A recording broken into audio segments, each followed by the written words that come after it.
Titipan bertemu di acara, kombinasi panel kehakiman yang berkarisma, div kehormatan yang berjasa, warga intelek, harapan nusa bangsa. Firman Allah SWT mengangkat derajat orang yang beriman dan berilmu pengetahuan di antara kamu ke beberapa derajat. Mujadalah ayat 11. Justru atas prinsip keilmuan, ayo bersama kita mengembara ke gedung ilmu bersama untuk rukun negara, wadah negara bangsa Malaysia.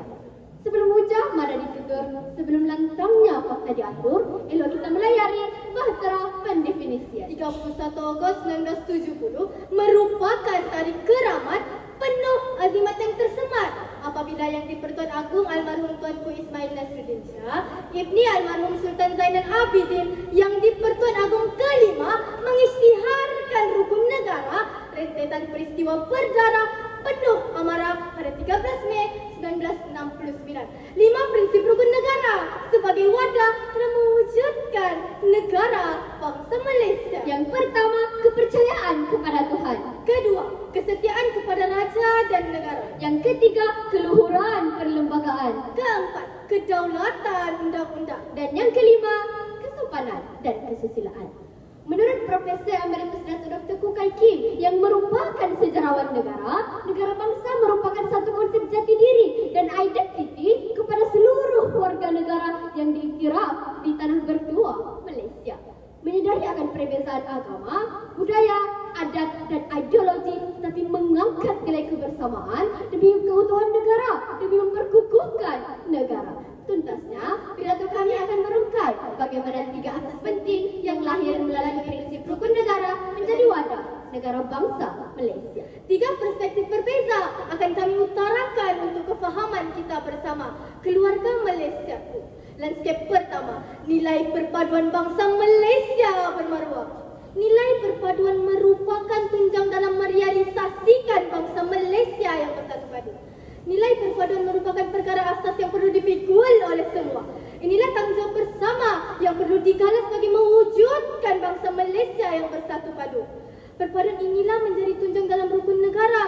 Namun, polarisasi kaum yang menebal dan nilai perpaduan yang semakin malam membayangkan betapa kita belum belajar daripada 13 Mei 1969 dan peristiwa Kampung Medan, Mac 2001. Kita bersyukur negara kita bukan seperti Turki Uthmaniyah di bawah pemerintahan Kamal Atatürk yang mengusir Puak Kurdi dan mengizinkan pembunuhan 200 pemimpin Puak Armenia. Negara ini juga bukan seperti Timor Leste apabila Puak Lara Said dan Puak Larumanu asyik mencari peluang untuk menindas sesama sendiri. Apalagi yang kita tunggu? Bangun, teruskan legasi perpaduan demi mencapai bangsa Malaysia yang bersatu padu, demi menjunjung matlamat Malaysia Madani, berteraskan rukun negara yang kita kagumi. Keluargaku Malaysia, nilai patriotik pemangkin bangsa Malaysia berintegriti.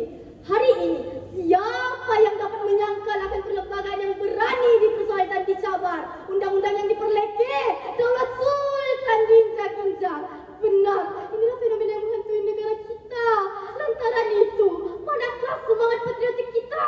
Ingatkah kita bagaimana bendera Malaysia dibakar dan diterpalikkan dalam blok Hidup Vela? Ingatkah kita bagaimana buku teks sejarah yang dibakar beramai-ramai?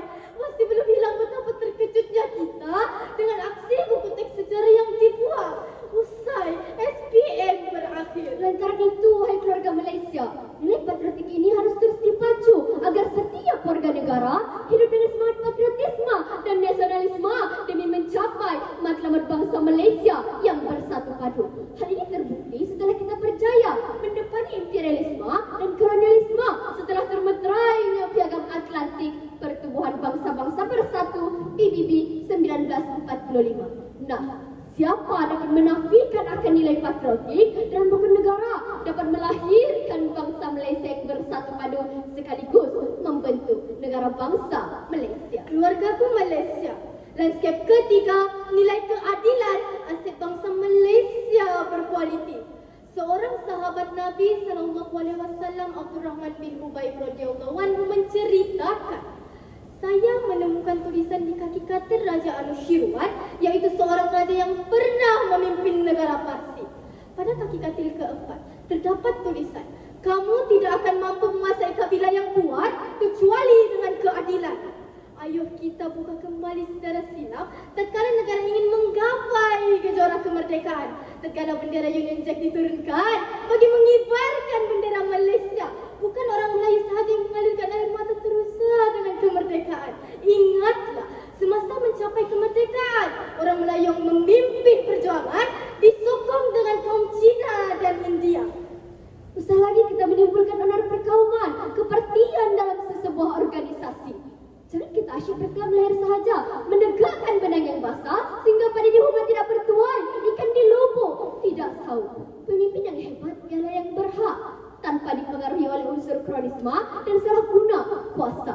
Keadilan tanggung jawab semua demi memacu bangsa Malaysia yang gemilang. Hasil nilai keadilan bertunjangkan rukun negara.